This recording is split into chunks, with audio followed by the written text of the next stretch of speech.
Well, apparently we got our first snow yesterday.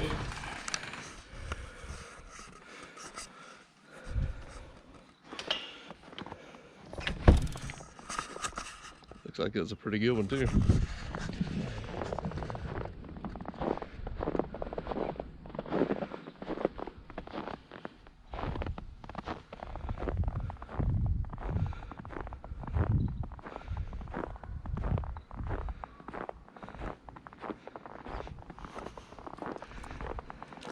Go out here and check out the shop. See how things are looking, how my temperature is. But yeah, cool to see all the snow. We haven't seen this in a long time here.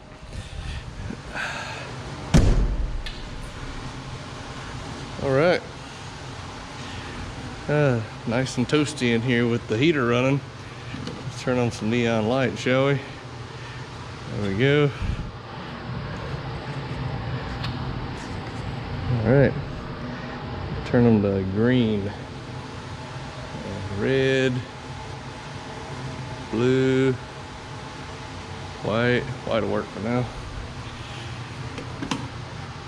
And we'll turn on the side lights here.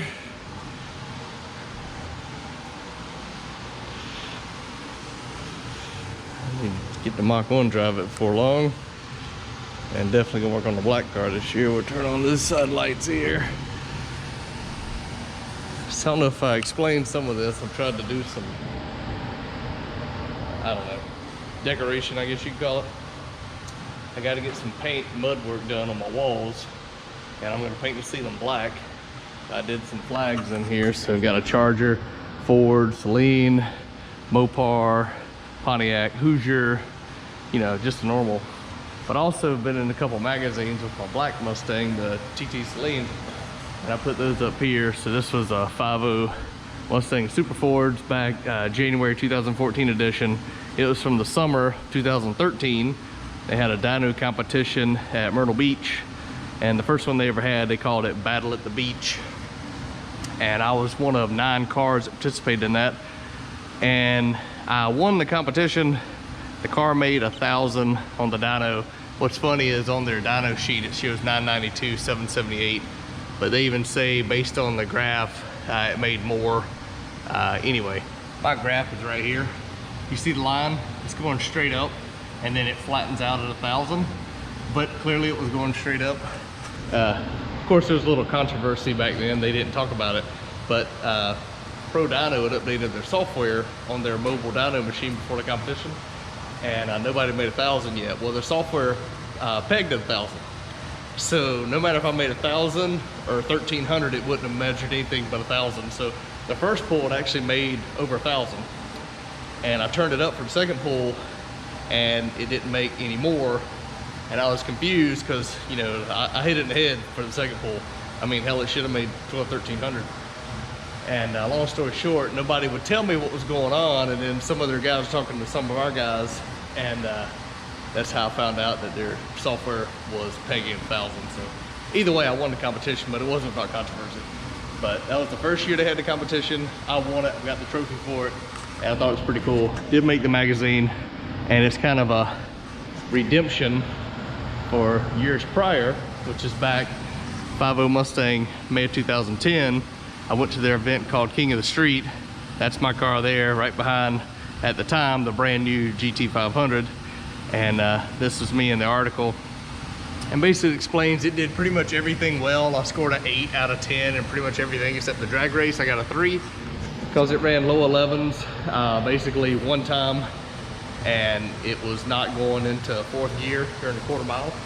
And I didn't understand why it wasn't going into 4th gear, but it actually broke. Broke the drive shaft. So didn't make basically 2 passes. The first pass it wouldn't really go into 4th gear, and the second pass it broke the drive shaft. So didn't really have a great experience there during that time, and just couldn't get the launch down and get it to go like I wanted to. First time I'd ever really drag raced it with the twin turbo and the stick shift combination, but everything really well. It just didn't lay down the big number on the dyno. They had a smaller dyno wheel, And at Fastlane we have a big dyno wheel. So the way you ramp in the boost is different. I ramped in the boost pretty fast on our dyno, but with the big wheel it spun up slower, so it'd give you a good reading. On their dyno wheel I'd never been on, ramping it in fast, it actually spun the wheel up too fast and didn't get a good reading. And it only showed 770 horsepower. We came back, put on our dyno after I fixed the drive shaft, and it immediately made 1150 or something like that, 1200. Same setup. So we learned at that point that smaller dyno wheels, you got to ramp the boost in a lot slower to get the momentum of the drum up. Anyway, you live and learn different things. So unfortunately, between the not making 1,000 at the competition like it should have, it kind of made, you know, everybody talks crap. So I got to redeem myself years later when it did make 1,000 in the heat, and their dyno software was not working right. So to try to keep me down, I still made it, showed what the car could do. Just took a couple years later, 3 years later, to see what it would show, and it showed it. So I was pretty happy about that. It's just a shame because if the thing hadn't been pegged in the heat, because it was hot as could be that day when it made 1,000, it probably would have made over 1,200 because I had turned it up for that. And then years prior, this was back what they used to have called Modified Mustangs magazine back in July 2007. There was an article in the car then, and this was when I had built my wife an 06 GT. We put Saleen wheels on it, stripes, lowered it. It had a Saleen supercharger on it. The car back then was making about 500 horsepower.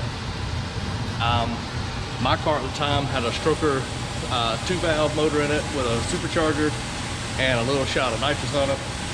It was making right at 727 real horsepower. There's a really old video on my YouTube page about this. It was kind of a sleeper. It looked pretty much stock and just had the basic mods most people did at the time. And we actually got a magazine article of the wife and I together, so that was kind of cool. Brad Bolin did all the shoot on it, and again, that was first time the car ever got in a magazine. So 3 times it's been in the magazine, which was kind of cool. Unfortunately now, you can't get a print magazine for any of those anymore. So that's kind of a bummer. Hopefully, one day we'll be able to get back in something. Hot Rod's still out there. We'll see. Got these different vehicles. Maybe somebody will see this and they'll say, hey, maybe we can do a feature on your Charger or the Pontiac or Mach 1 or the black car again. But I'd love to do something where we get all the cars kind of featured, just cause it's different. You know, I try to make sure all these cars are unique. They all have kind of a different character to them. They're not your normal Mach 1. They're not your normal Hemi Swap 68 Charger. Your normal Pontiac that looks like it does and runs, you know, 11.0s, maybe 1090s at the right given time. I just like these things that are unique, have a different flavor to them, if you will, and just showcase what you could do with the available parts that's out there. So I've been doing this for a long time, if you haven't followed me until recently. So I do a little bit of the Mustang stuff, the Pontiac, the Dodge stuff, and I figured I'd take a break today because we do have a snow day, if you will. Can't go to work today, it's a Saturday, and just show you around the shop a little bit.